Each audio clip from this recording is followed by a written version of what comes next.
Yeah, I like to relate to all the way back at the beginning when they was everybody's going, how is this Redding program going to work? We're taking people with 5 to 10 years experience and try to make a hotshot crew out of them.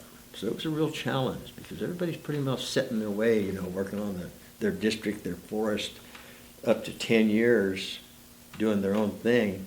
Now they got to stand in line for their food, They've got to sharpen their tool a certain way because I said so. It's a big change for a lot of people.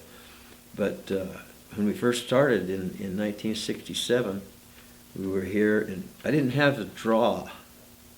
I had to study like crazy myself. I was pretty much a backwoods boy. Put myself into a program English class and started learning how to talk and in front of people. And probably the most impressive class that I was in and all of my people through the years were in was the instructor training.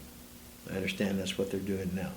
But I still have people call me after being gone for 28 years. Thanks for the instructor training program.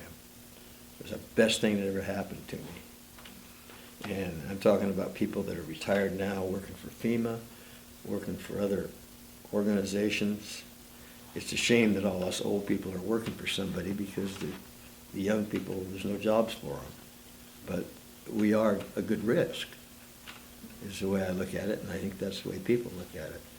But in 1967, see, everybody came with a certain amount of qualifications already. So we need to give them experience. So we're here at Redding, got almost all the training done. There's no fires happening in 1967. Finally, we end up on the Hanover fire out of Grangeville, Idaho. And we're on that fire for 21 days. One of the foresters,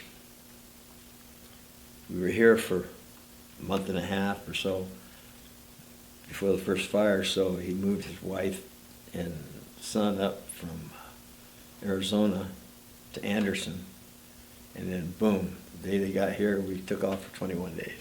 So when he came back, there was a note on the door. I've gone home. But it proved out on the first fire that I took the crew on of that nature. They couldn't catch the fire. They was asking me for recommendations at that time. And so what I suggested to them at that time was to set up spike camps because it was too far to hike back. I think we walked 9 miles into the fire to begin with. But the main camp, by the time you got in there, half your shift was gone. So we set up spike camps all around this fire and took every one of the Redding hotshots and put them into an overhead position that fit that person. I had all my notes in my pocket, And so if they needed a camp officer, then he was a camp officer at this particular camp, and so on. So I said to the fire boss after that, what do you want me to do? I got all my people out there. He said, you be my fire observer. So I was a fire observer on one fire my whole career. And I did that on horseback. And it was kind of fun because I take saddlebags full of candy bars and cigarettes in Copenhagen and pass them out as I rode around the fire. But that was the first, from that point on, I knew that this program was going to work. And I felt good about it. And I think that's probably the main reason I stayed there, is I just saw what was taking place.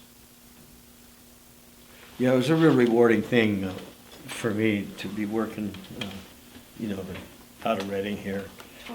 And I look back, I wouldn't change a thing. I wouldn't change anything. It's very rewarding.